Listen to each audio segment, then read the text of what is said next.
Good morning.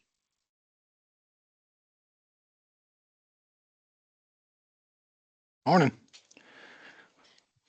It was weird. When I unmuted it, it gave me a warning. It's like, hey, do you really want Huh. to? Do you really want to You share really your? want to talk?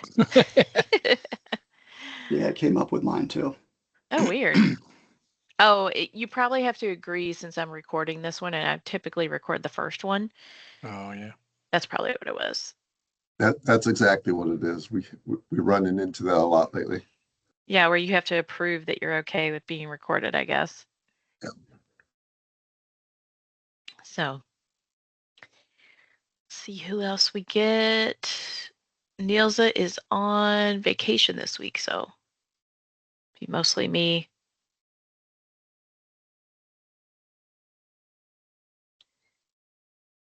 Give everybody a few.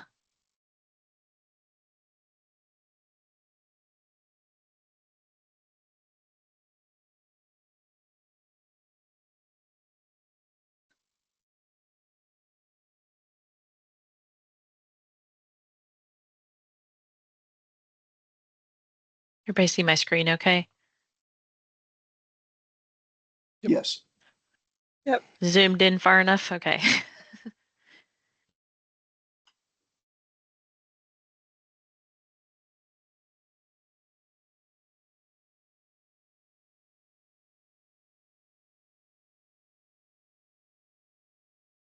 Give it another minute. We have a lot of people that haven't joined.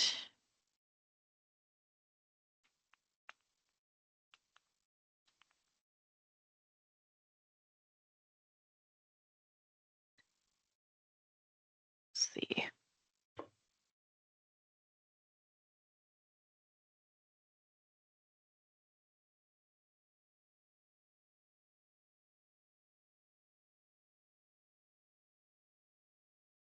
All right.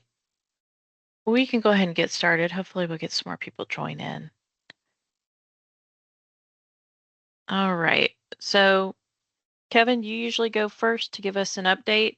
If you want to go first and give us an update on changes, which we have typed in here too, Yep. just for the group. So I am, as of this past Monday, I am full time back on the design side of things. Kat Sullivan, her name's Katherine Sullivan, took over my position there in design technologies. So if you have any questions, please reach out to her first. I'm always willing to help, but now I have a full load of work, so I can't. It's not my first priority anymore to help others, if that makes sense. I'm not trying to be rude here, but it is best that you're going to get a quicker answer if you reach out to her. If you can't get a hold of her for some reason, I'm always willing to help. So reach out. Happy to help where I can. But I'm going to start. I'm not going to be as up to date as I used to be on changes and things like that. So it's going to be better that you reach out to her first. Yeah, other than that, I'm super excited to be back on this side of things. Way less stress over here. I know it sounds crazy because it is still a stressful job, but that position's kudos to them, no doubt. Yeah. So yeah, happy to be back over here.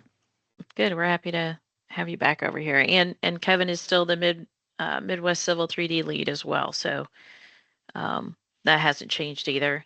So in addition to just being full-time design, now he'll be continuing that role as well. So Yep. Just a reminder that we'll go over every time is checking that access because this does make a difference. This is new. I just updated it a week and a half ago. Now we've got another one up here that I need to update, but this does make a difference when your program starts acting up. If you don't have these up to date, it may fix your problem. So recommend checking that. I know we always go through that reminder, but it doesn't hurt to remind everybody to look at that. So if you don't have it pinned, it's in the little pop-up. So okay. Onboarding. So as we've mentioned before, we do onboarding as needed. We usually do a couple a month. We have the next one coming up next Thursday, the 13th. So if anybody has somebody that's new to Hazen that's going to be working in the program, or just working in the program more and needs to get up to date on things, that's a good introduction. Obviously, it doesn't cover everything. It's just kind of a flood of information that you need to know before working in the program. So if you have anybody, please pass those along to us in the core development group. In addition to that, we have rolled out and have already completed our first training session. It is a 3-day in-person training session that goes over beginning to end what you need to know to work in Civil 3D, follow our standards and our workflows. You know, it's a lot of content. It is 3 full days of content, and goes over everything in the program as far as our ribbon and what the ribbon contains, but then diving into all the documentation, guidelines, content that's in the template, how to apply it, basically different workflows, because we all do things differently when it comes to design, but we just go through a couple of, hey, this is one option, and this is how you apply our content to it. And we go through what all of our label styles and display styles and things are. So, completed the one in Dallas, got really good feedback. The next one is going to be in Raleigh in January. So if you are interested or know somebody that would benefit from it, then please, coordinate with us. We'll reach out to, managers and supervisors for approval. Once attendance is approved for this, then we can share the registration form for you to sign up. And then if you want to know more, like what content we're covering, or if you're getting questioned on like, well, what does it entail? Feel free to reach out, because we have things to help with that too. We can talk to managers and supervisors. We can share our agenda and the content we're going to cover, like the table of contents. So if you want more information, just reach out to our core development group to get that. It is geared towards anybody that's doing design work and setting projects up. So basically, it's like I said, contains a lot of information that we're shoving into 3 days, and it's everything you'll need to know, is the goal to provide with that training. So, any questions on any of that, on the announcements? Okay. For the tips and tricks this month, we're going to revisit one we talked about previously, because we're going to talk about revision clouds, how to track those, what to do when you have multiple revisions on a sheet.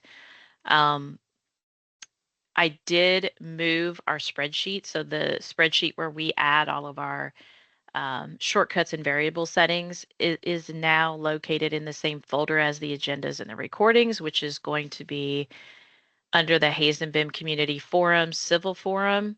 And now if your Teams is already up to date, you don't see files, you see shared. And it is right here. It used to live on the Hazen BIM Community. I moved it over where I think it makes more sense, because this is where all of our agendas and recordings are. So that link has been updated in the agenda for this month. Okay. And I can share all this links in the chat too, if that makes it easier. So we're going to talk about revision triangles. Previously, we had one layer called GREVS, and that was for your revisions. People have different workflows on, how they track these items. One of the things that people do sometimes is delete a revision cloud when they're putting a new revision cloud on. We do only want to show the revision cloud for the current revision that you're doing.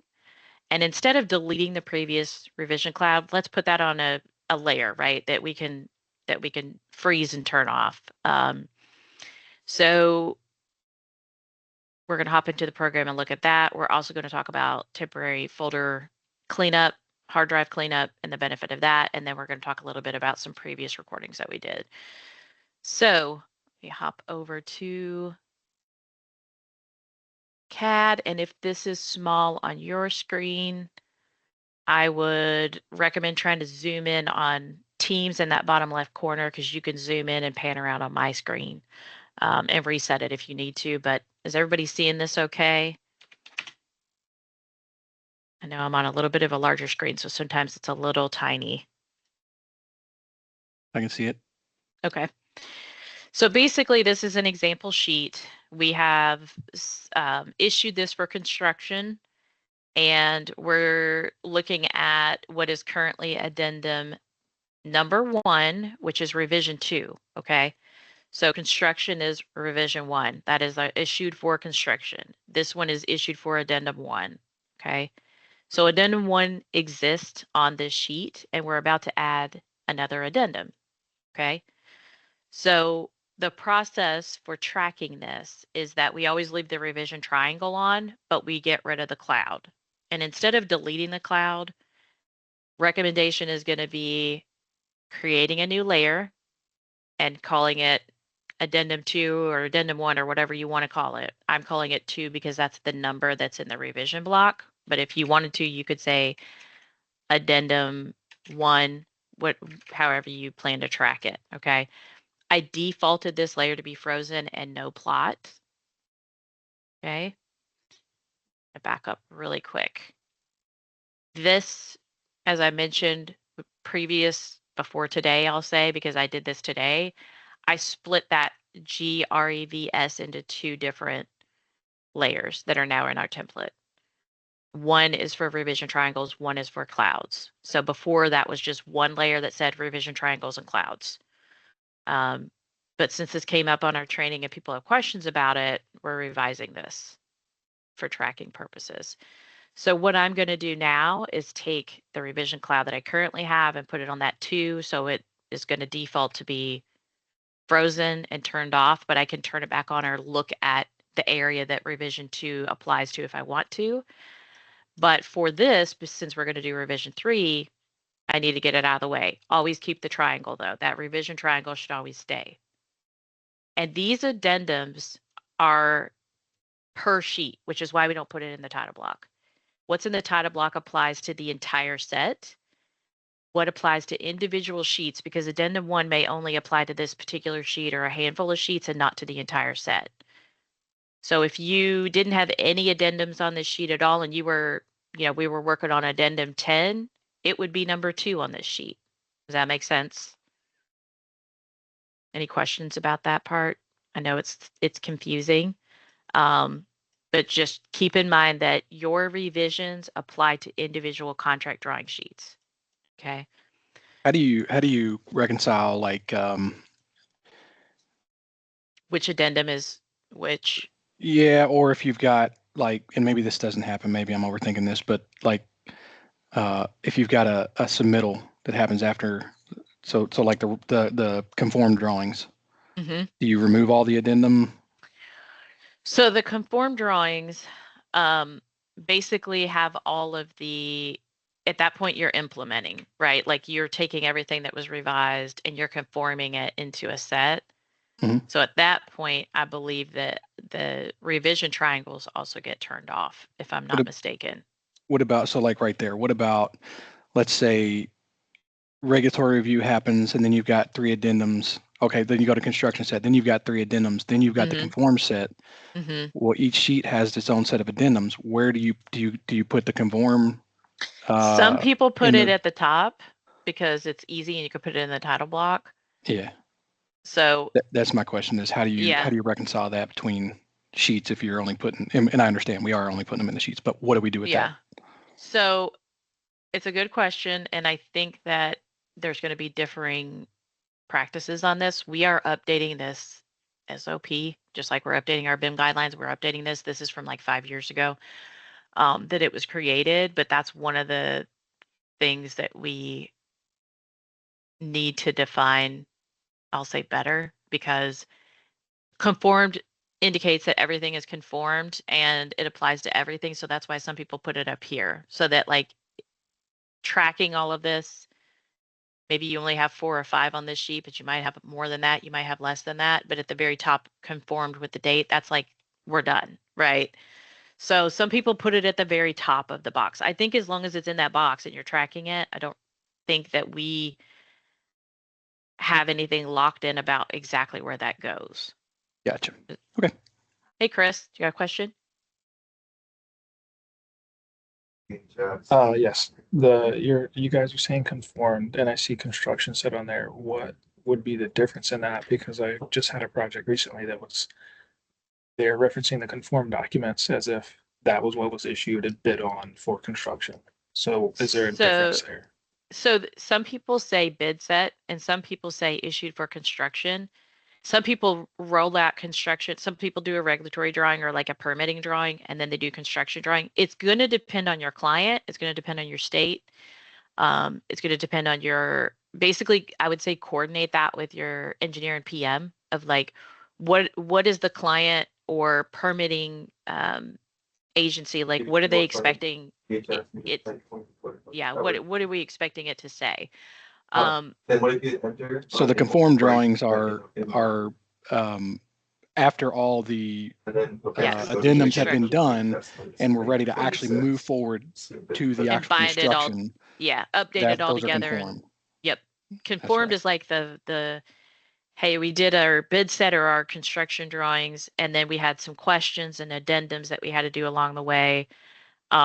And we've conformed those to the current set. Basically, we've implemented all those. And Okay. now we have a conformed drawing set. Yeah. Gotcha. That makes sense. Yeah. So, so that's a good question because, like I mentioned, it's going to be different, and it really depends on where you're at and what the process is for that project. So always check what we're talking about here. Always check that with your engineers and PMs. But this should match what is here. If it says construction drawing, if it says bid set, if it says conform drawing, there's different blurbs that go here as well, right? Like if it was a 30% set, it would say 30%, but we wouldn't have anything in our revision block yet. And keep in mind, this says issued for, so you don't have to do issued for construction or issued for bid. It says issued for here. Like that is the intro for what you're putting in this line. Does that make sense?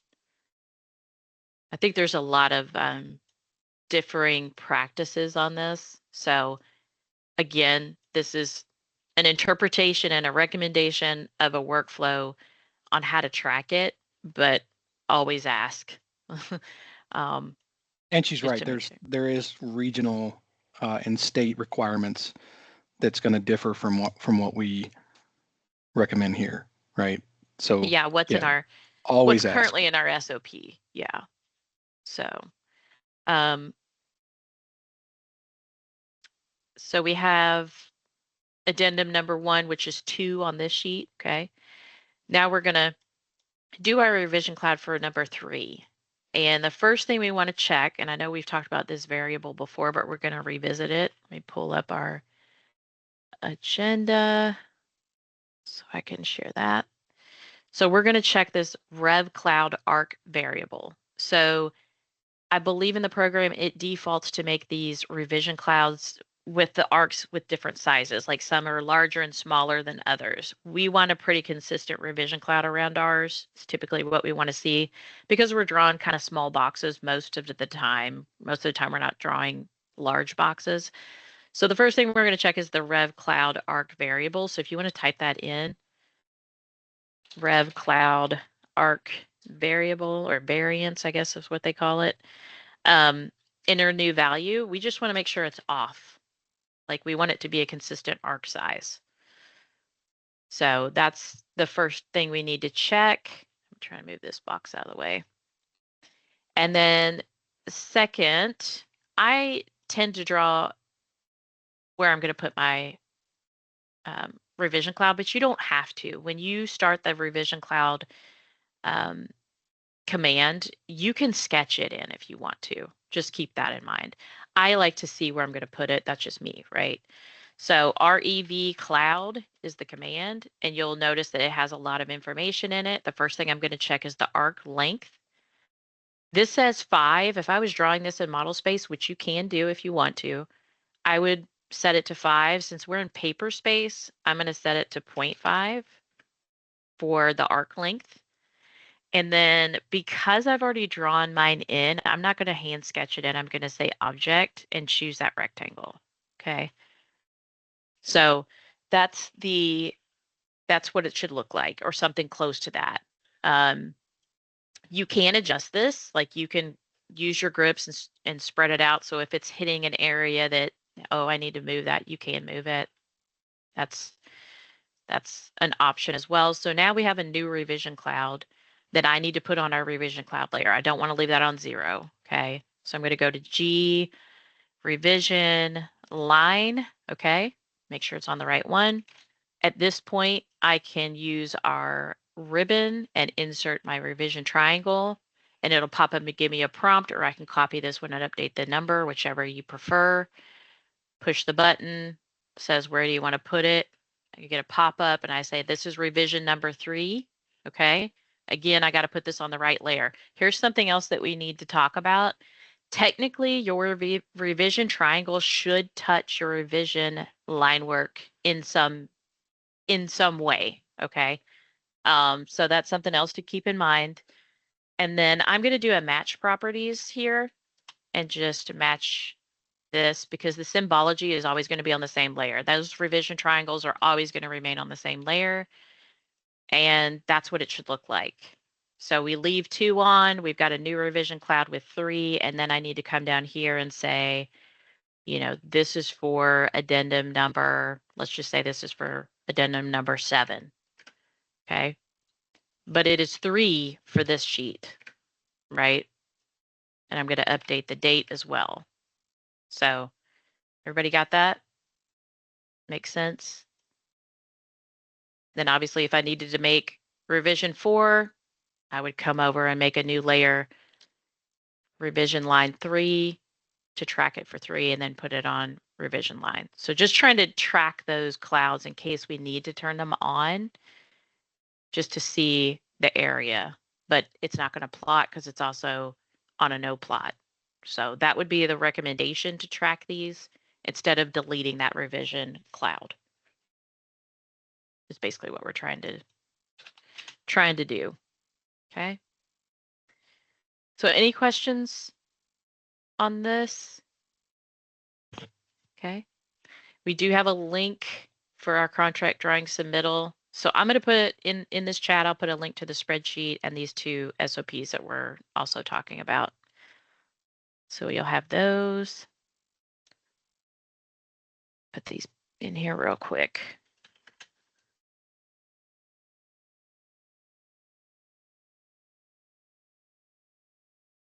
Okay. And the temporary folder cleanup. So first off, can everybody check their desktop connector? Does anybody have anything stuck in their desktop connector? Like nobody has a red dot, or if you click on it, it says everything's up to date? Because I know like a couple weeks ago, or I guess it's been like a week and a half, we had the outage and a lot of people had files that got stuck. So just want to make sure everybody is looking good on their desktop connector. You don't have anything stuck in there. Okay.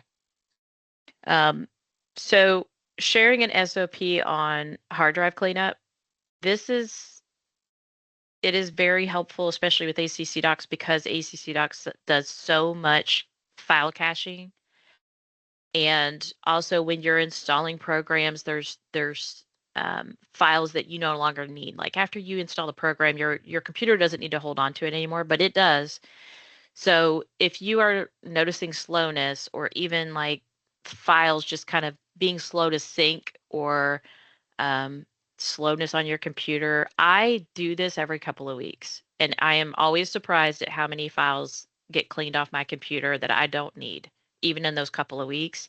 And it makes a big difference, especially with ACC Docs. It's almost like a little reset for ACC Docs and Desktop Connector, because it doesn't need to hold on to these files, and it doesn't need to keep track of these files, but it is. So, so I recommend doing the hard drive cleanup, or at the very least the temporary folder cleanup that's in there. It's like temporary, temp percent. And you will, like I said, be surprised at how many files get cleaned up, and you should notice a difference in in the way that your computer is working. But you do need to make sure your desktop connector is up to date before you do this. If you have anything stuck in there, do not do this process until you reach out to get help with those files that are stuck in your desktop connector. Okay. Has anybody done this cleanup or done it recently? I have. Yeah, it definitely helps. Yeah. Okay. Okay. So one more topic to talk about is we had this come up in our training as well. Just kind of revisiting pressure pipe network tips and tricks that we've done on previous meetings, where to find those.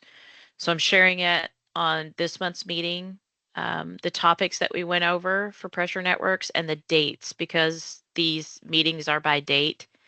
You can go back and find them this way. We are working on basically having a spreadsheet or a way to find the topics that we covered on specific dates, because like I said, everything is by date. So you have to like open the agenda or look at the recording to figure out what we covered. So that is coming soon. But in the meantime, if you want to revisit tips and tricks, on pressure pipe networks, these are the ones we've covered on previous meetings recently. So just wanted to share that with the group, kind of streamline the process of looking for those. But that's really it for this month. It's kind of short and sweet this month. Just wanted to touch on a couple of topics, and then also always give everybody the opportunity to bring things up if you've got topics, requests, comments, anything, to go ahead and chime in on that. If you have a topic for a future meeting,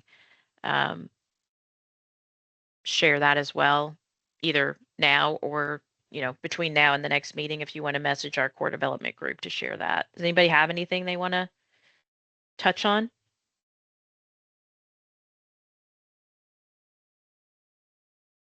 No. I do have a red dot on my desktop connector. I don't think it's related to the outage though. Okay. But we can chat about that if you have some time, Jesse. Great. Yeah, that'd be good, because we want to get that cleared up for sure. Perfect. So yeah, there's been a couple of instances where it gets stuck on files. Like for instance, I had a project that got stuck on files that I've never even looked at. It was actually on the build side of things, and we're working in docs that were stuck in my troubleshooting list. So yeah, let's take a look at that and make sure we get that cleaned up for you. So Great. Thanks. Yeah, I'll reach out as soon as this meeting's over if you have time. Yeah, that should work. Or Kevin, not to put that on your plate, Kevin, but I know you have good experience with desktop connector. Yeah, not at all. We can. Okay. I'll reach out to you after this meeting, or you can stay on when everybody else gets off. It's up to you. Let's hop out of this one because it'll keep recording. Okay, sweet. Yeah, that works. Thanks. So we skipped October's meeting because we were doing our training, but we're back on track and can continue with our monthly meeting. So our next one is December 3rd, Wednesday, December 3rd. So appreciate everybody joining, and we will talk soon, if not before a month from now. So thank you, everybody. Thanks. Thank and you. Thank you for the Excel sheet command Thank you. list. Very helpful. Thanks, everyone.